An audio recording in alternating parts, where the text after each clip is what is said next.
Now the moment you have been waiting This is for. so awesome. Or if you are competing, the moment you have been dreading. This is not a drill. This is Last Story Standing. Woohoo! This is the ultimate showdown of narrative ninja skills from across the nation. Pay really close attention to this next segment because you are part of this in an important way. So tell them how it works. Yes, here's how it works. NSA members from around the country submitted their best stories.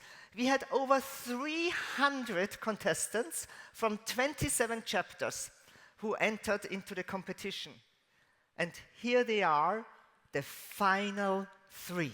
Here's how it's going to work. They're each going to take the stage, one story. They get to tell one story for 5 minutes. No props, no plot twist, no emotional support whiteboards. But before we unleash the storytelling gods, we want to thank the heroes behind the scenes. Please welcome the brilliant committee who made Last Story Standing possible. First, a master of message clarity, executive presence with 4 decades in the communication trenches. Please welcome to the stage, Mike Bryan.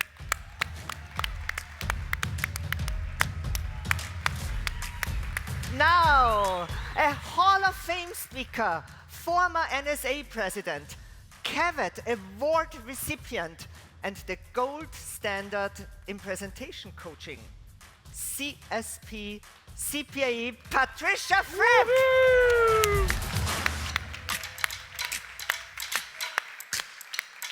A mindset chef who serves up transformation with a side of real talk, CSP Frank Kitchen. And another Hall of Fame storyteller who proves that laughter is a strategy. That's right. CSP CPAE Kelly Swanson. Woo-hoo!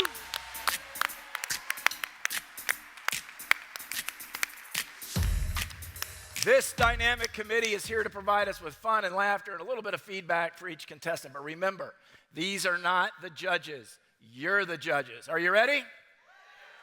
NSA, please welcome the regional champions to the stage.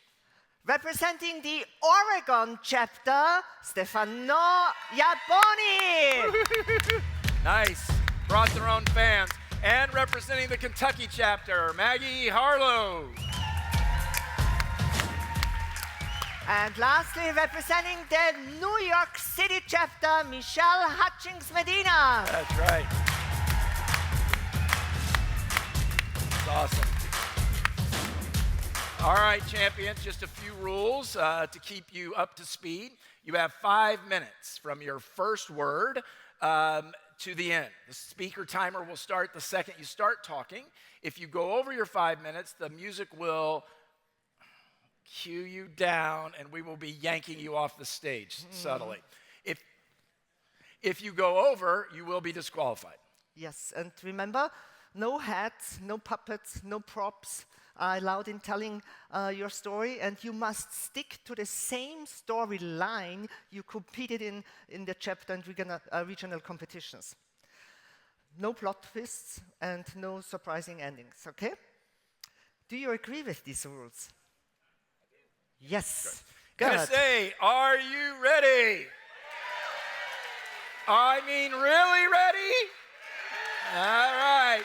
Then shake out your shoulders, be the audience you wish you had, and prepare to be loud, supportive, and slightly over-caffeinated. Let's do this. Yes. Here we go. Our first And our first contestant, please welcome Stefano Iaboni. Woohoo!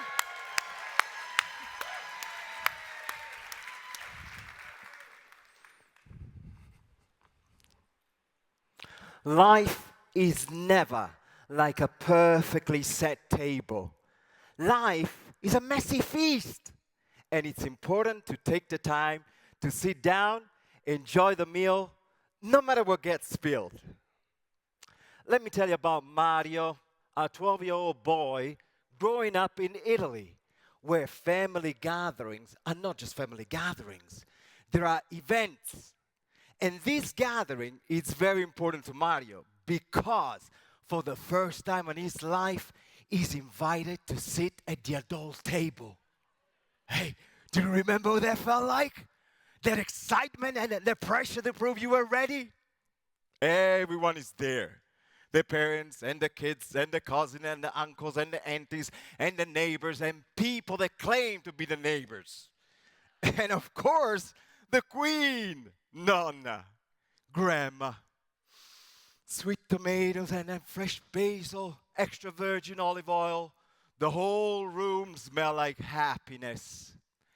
And there, on the center of the table, the masterpiece. A giant ball of fettuccine covered in sauce that has been simmering for hours. At the table, Uncle Bruno, you know, that uncle, the comedian, the funny one, you know, the storyteller. Well, he decides he wants to entertain the whole table by reenacting this famous soccer game, the goal of a lifetime. When Uncle Bruno tells a story, he doesn't just tell a story. He becomes the story. So there it is, 250 pounds of excitement. Basically a meatball with legs. He's, you know, moving the arms around. He's changing his voice. And the player exchanging the ball from right to left and left to the right and to the back and to the center and shoot and go, go, go, go, go, go, go! And that's when it happened.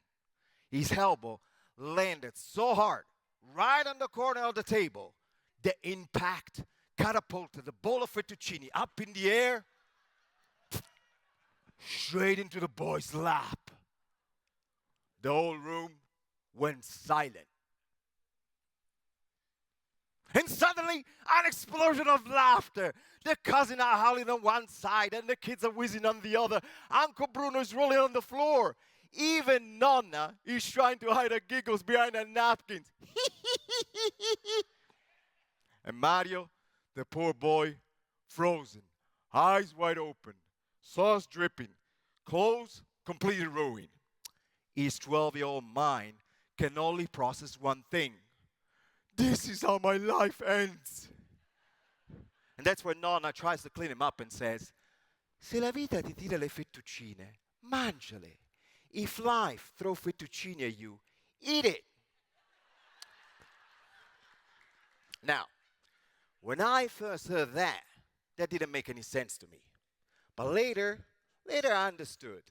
See, when I moved to this country and had to learn a new language, navigate a whole new system, I went through many fettuccine moments. I don't know if you ever had that feeling that you're like, I got this, I sorted it all out. You know, maybe because you were about to buy this new house, or you were landing this amazing job, or you thought you had the perfect title for your new book. And then suddenly, boom, gone. You know, fell apart. It never happened. So there you are with fettuccine all over your lap. But what if that wasn't meant for you? What if that was actually clearing the table for something better? How often do we pause and realize that the mess, it is actually a gift in disguise? If you happen to be sitting at the table of life, covered in sauce, what do? Do you wipe it away with frustration, or do you grab a fork? So this is your time to sit at your table, enjoy your plate, and embrace it. Embrace your life, embrace your purpose, embrace the mess. Because that's where the real growth is. And be prepared. Be prepared for the extra sauce. Thank you.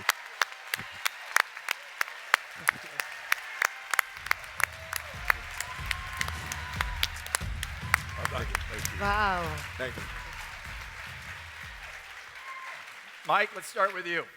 Okay, I love that, Stefano. You know, I was your uncle, Bruno. When I got off the kid table, it was a big deal. I loved how you set up the dinner setting. I could actually smell the fettuccine as you went through and described that, set that scene for me. It became very real for me. Your apex was great, and when you described how his elbow hit that, everything went in slow motion in my mind. I could see it all, and it was heartbreaking. I could see it, and it slowed down. That was really great. a great delivery. And I actually agree with your comment about the pineapple on the pizza. So you brought some local humor in there, and I think it was really great. Adding in your resolution that it's messy and look for the extra sauce, I think really brought that message home. Great. Well Great done. job. Patricia. Thank you. Well, being British, I have never experienced a family gathering event like yours. Like Mike, I love the descriptive way you set up the table with the spices and the setting. I appreciated the joke topper, the some who claimed to be neighbors. That was a nice touch. And you gave all speakers advice when you said, Uncle Bruno becomes the story. That was magnificent. And how you described the soccer game just exactly as it did, it was amazing. I could not do that with cricket. You have great use of extremes. It was very impressive, and I would agree at the table of life, if we have fettuccine, we should eat it. Thank you. That's good really job. good. Congratulations. Frank? So you had to talk about food. Yeah. But you made the comment, you said, a mess is a gift in disguise. But for many people here, I hope you understand, an accent is a gift in disguise also. Because so many people try to change their accent, especially when you come here to the United States. But I've learned that when you have an accent, it actually makes people pay attention to you more. So you drew them in, and as you drew us in, your hand gestures and you're so very descriptive to describe everything that actually made us hungry for more. We wanted to hear more from you. So your body language using as a prop, your hands, your diction, that was your disguise as far as ways to draw people in and make us really understand and focus on the speech and the learning outcome. Yeah, great. Thank you. Thank you. Kelly? Well done. I love the fact that you delighted in your story. And because you stood inside it instead of outside it and enjoyed the deliciousness of it, then so did we. And that's something very important in a story. I love that you had a strong lead-in statement that teased us as to where this was going and gave us context, but didn't give away the message. I really enjoyed that. Smelled like happiness. Mm-hmm. All you need is one line like that. I loved that. When he said he becomes the story, I loved it, and Fripp addressed this, and I wrote to myself, and so did you.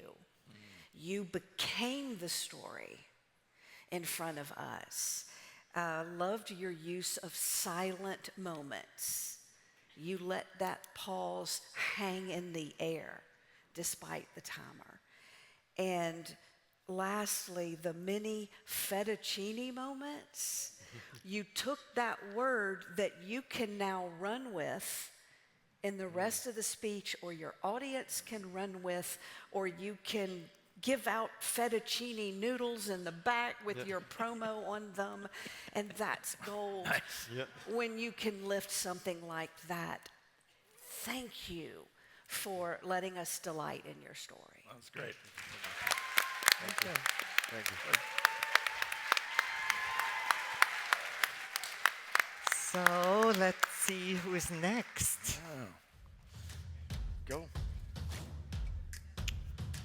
And the Yes. second champion that's up to tell their story will be Maggie Harlow.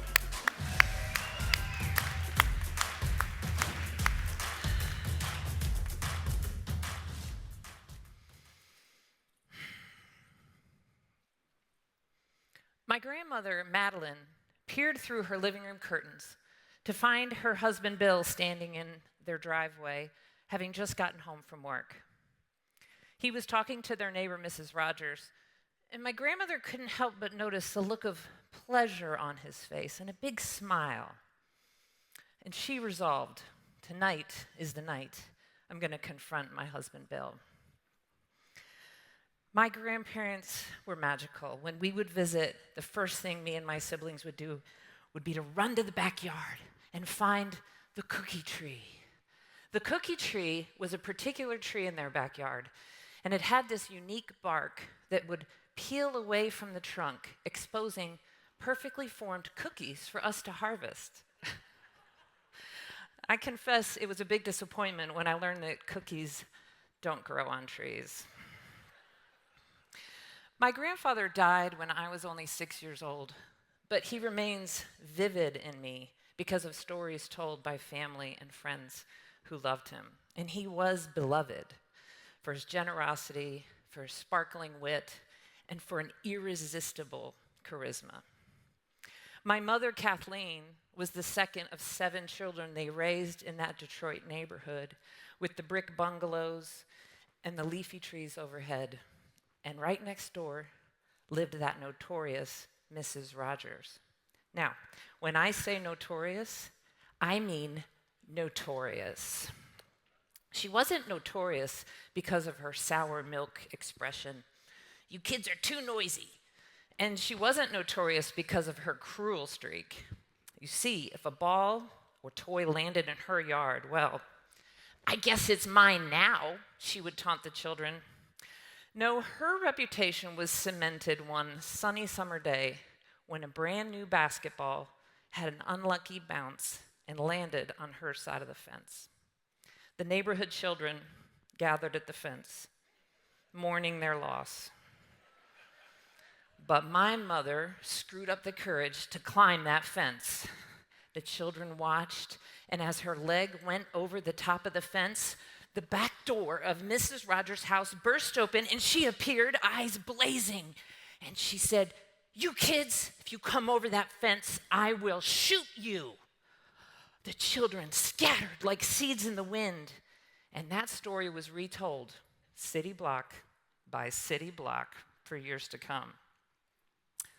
So you can imagine my grandmother's frustration. She's raising 7 children, and here is this woman next door. Which brings us back to the driveway. My grandfather's smile and my grandmother's resolve. As my mother tells the story, the whole family is gathered at the dining room table that night when my grandmother finally spoke up. "Bill, I just don't understand why you are so nice to Mrs. Rogers. She's terrible to me, she's cruel to the children, and frankly, I just must insist that you stop being nice to her." My mother was transfixed, her fork in midair, waiting to hear what her wonderful father would say about that terrible Mrs. Rogers. My grandfather sat back in his chair, a mischievous smile on his face, and he said, "My dear, I do not let Mrs. Rogers decide what kind of person I am. And besides," he added with a wink, "it drives her crazy." The kids had a big laugh, but my mother never forgot the lesson that sometimes the best revenge is unrelenting kindness. And so, dear listener, I put the question to you that my mother put to me so many times growing up. Are you going to let someone else decide what kind of person you are?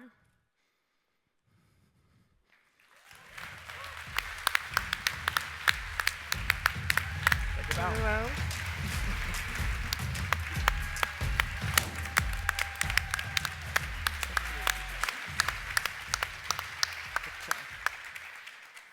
Kelly, we'll start on this end this time. Well done. Starting with the end, the lesson was quite clear and yet brilliantly crafted. You could have stopped at many other ways to say that, but the way you don't let her decide what kind of person I am. We carry that around. It's so cool when somebody can take a lesson and put it to us in a way that we might have heard it before, but the way you gave it to us was different. I loved that you illustrated where exuberance and exaggeration is a gift, and yet calm and reserved and grounded is also a gift. in storytelling. I was listening to your voice thinking, wow, I wish I could have a tone like that. And while many of us think we can't, bringing our voices down, especially as women, you really showed us what power you were bringing to the stage there. Simple moments can make the biggest stories. And well done showing us that. And when you said grandfather's smile, grandmother's resolve, you showed us how we don't need a lot of words or even complete sentences to show us a moment. Beautifully done. Nicely done. Thank you, Kelly. Frank? Well, the first piece I'm going to comment on is the outfit. Because for many of us, when we wear a bright color, it exudes confidence. So as you step onto the stage, as speakers, we want to look confident. So to come out in a bright color that draws people in, that's going to settle the audience to be like, okay, you know what? I really want to listen to her. But then as I listened to the story, I started to think about 4 points of the story, which is something we all need to do. Number one, you made connection. We can all think about our grandparents and something special that they did, which led to reflection, which is a point of, we've heard your story about the cookies in the tree, but now we all started thinking about what something special our grandparents did for us, which caused a head nod. But then from there, you start to educate us about how to get through a difficult time and your mom climbing over this fence. But then at the end, you empowered us, especially as speakers, to recognize we can't let an audience, another speaker, or someone who says, hey, you know what, I wouldn't speak on that. That's the reflection piece I had, was we face that every day of trying to not be our true, genuine selves and try to be what somebody else wants us to be. So you empowered us to go out and be the best version of ourselves, not somebody else. Great job. Really well done. Thank you, Frank. Patricia? Yeah. I loved how you gave your characters backstories and that you gave your grandparents their name as well as being grandparents. It made them more real. And I want to be your grandfather when I grow up. What he did was not only a great model for grandchildren, it was also very funny because it drove her crazy. I loved some of the phrases like, her fork in mid-air. It was very visual. It helped to see that. That was magical. And I believe you said about the role of your grandparents made everything more magical, which made me tear up a little. Thinking about that is really the role of all grandparents. And I believe listening to your story helped us think back almost at the same time some of the magical events with our grandparents, which is why stories really are the connection that we have with that human contact. So marvelous, very good. Congratulations. Thank you so much. Mike? Yep, we still have one more. You know, when you went in talking to Mrs. Rogers, we all have a Mrs. Rogers, but the setting immediately brought my own experiences in, and the Sandlot scene popped in my head. And I saw the entire thing happen in that setting as the way you set that thing up. And going into character as you led into your apex when you were talking about in the dinner and Mrs. Rogers and all these things, brought it from a movie to a play. I was actually there because you were in character. You were actually delivering lines live, and it made it much stronger. And then the positioning statement, which everyone has heard in some way or another, you actually put into a tight little bundle, was that the ultimate act of rebellion is unrelenting kindness, was masterful. It was a really, really great delivery. And I love your blocking. As you did it subtly, as they said, you did it subtly, but you built the set around you. You gave me a space that I could actually envision everything that you're doing. Fantastic job. Good job. Congratulations. Thank you. Well done. All right. Oh, wow, the suspense. A bowl of one. Unbearable, yeah. Who could it be? I know. The tension's unbearable. No, yeah. Who could it possibly be? Who says we can't build up drama? Right there. Eat your that's heart exactly out, right. Netflix. And the next contestant, Michelle Hutchings-Medina, excuse me. Yeah.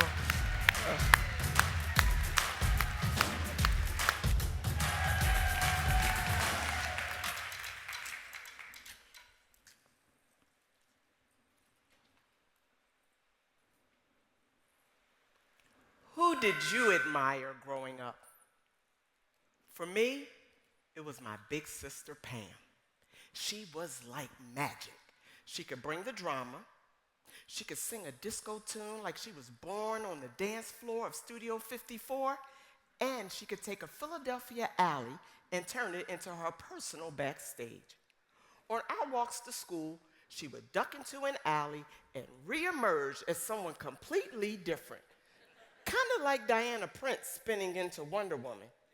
Pam would step out of that alley transformed, wearing my mother's earrings, makeup, and her clothing somehow refashioned into something bold and provocative. I was in awe, but I also remember thinking, girl, if mom finds out, you're gonna be in trouble. Big trouble. But over the years, Pam's drama became darker. Her stories became lies, and those transformations, more like escapes from reality. Pam began to disappear. She slipped in and out of my life just as quickly as she had slipped into those alleyways.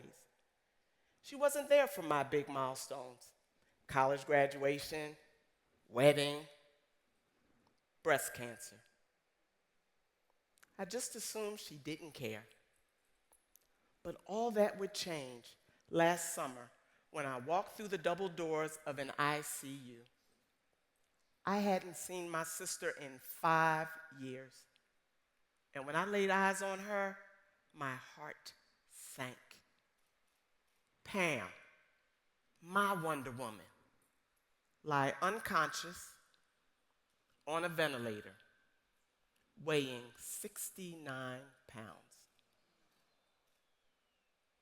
I held her hands tightly, hoping she could feel me there. I began to recount all the memories of childhood admiration, and I even played her favorite disco tunes.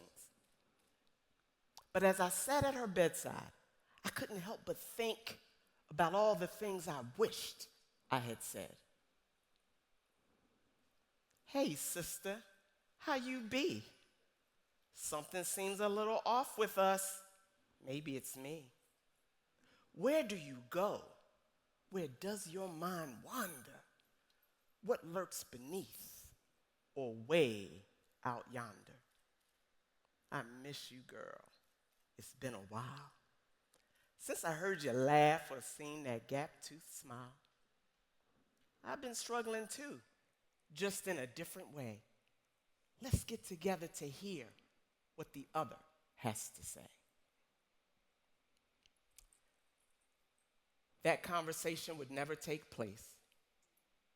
My sister passed away a few days later, just 1 day shy of her 60th birthday. My sister died of addiction, loneliness, and isolation. But she's not the only one. All across America, people are struggling, suffering, and dying alone. Loneliness and disconnection is a silent and devastating epidemic. But there's a solution. No gimmicks, no tricks, just human contribution. Here it is. Here's what I prescribe.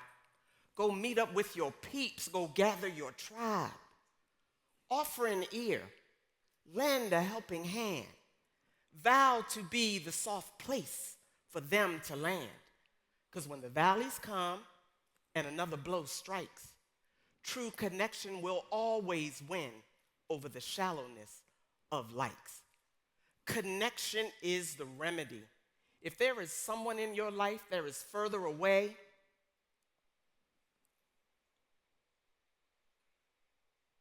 don't wait. Reach out.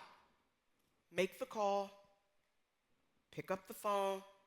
send the message, knock on the door. Because one moment of connection can change everything.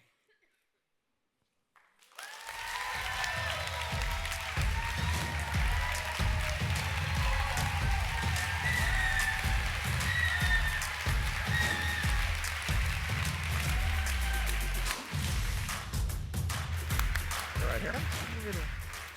Okay, Mike. Okay, first of all, it was a fantastic message. Is this great or what? Yeah. Is this great?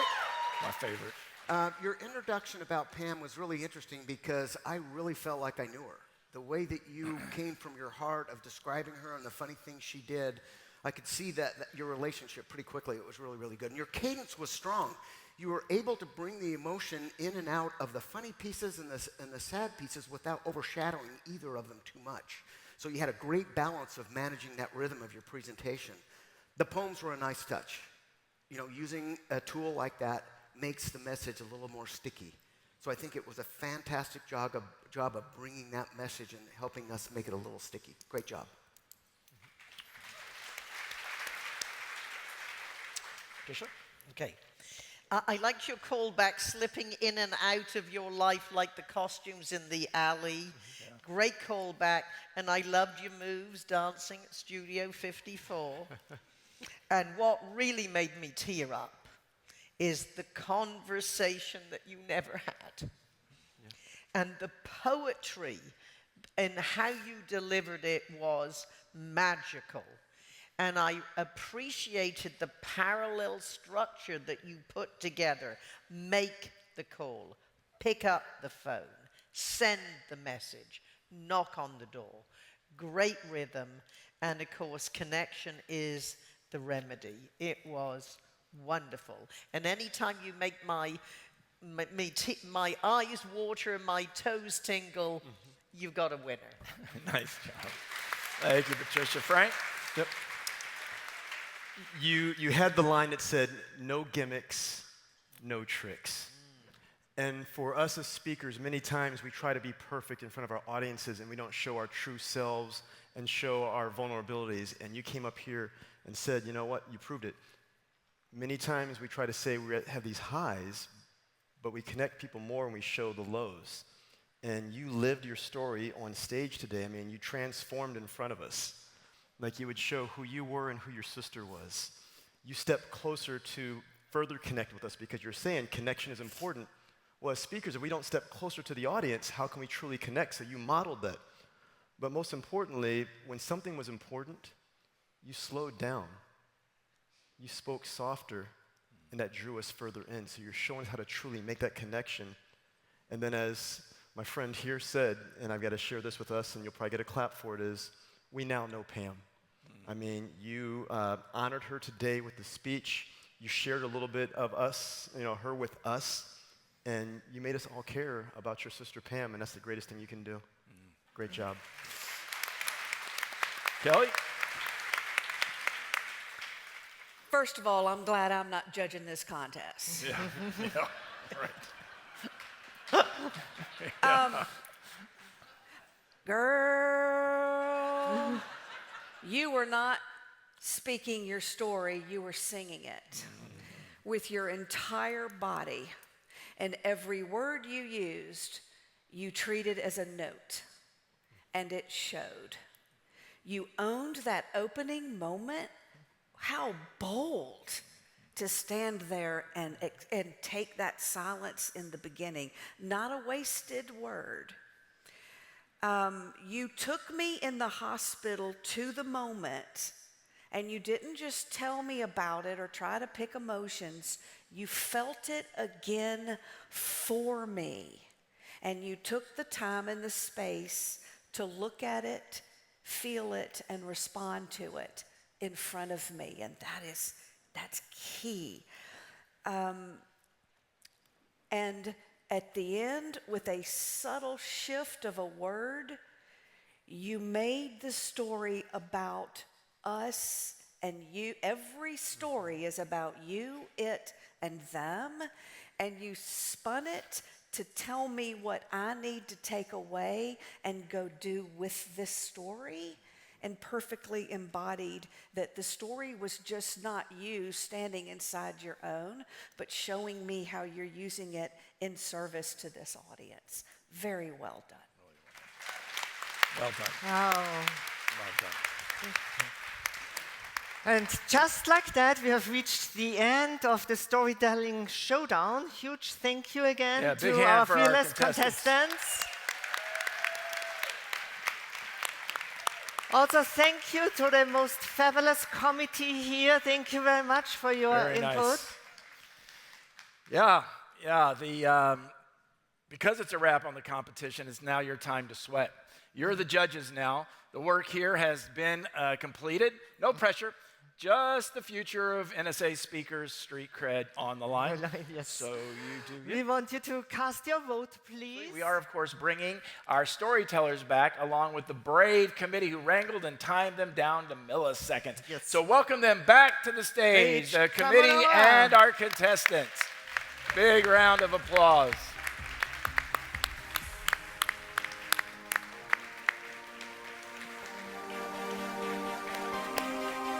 Come on over.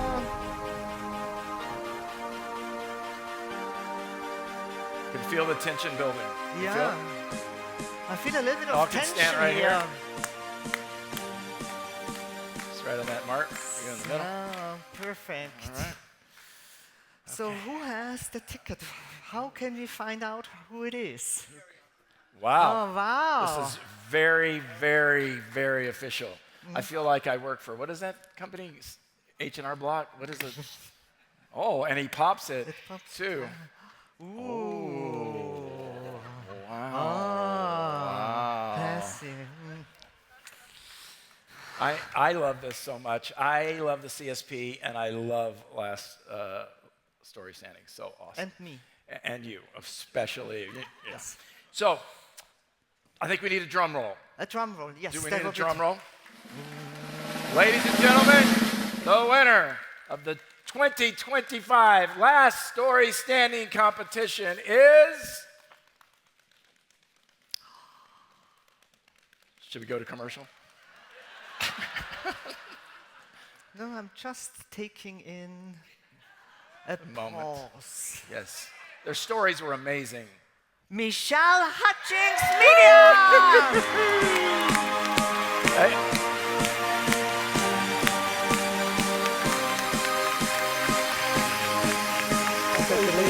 New York City. Congratulations. So great. Please take a bow.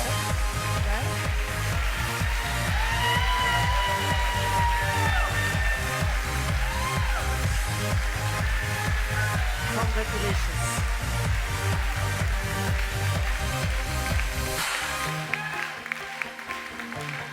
That's right.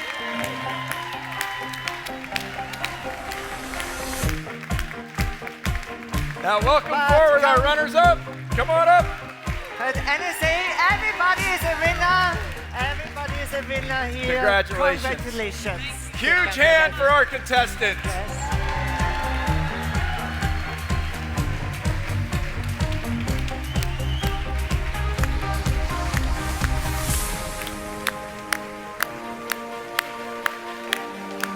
That's so great.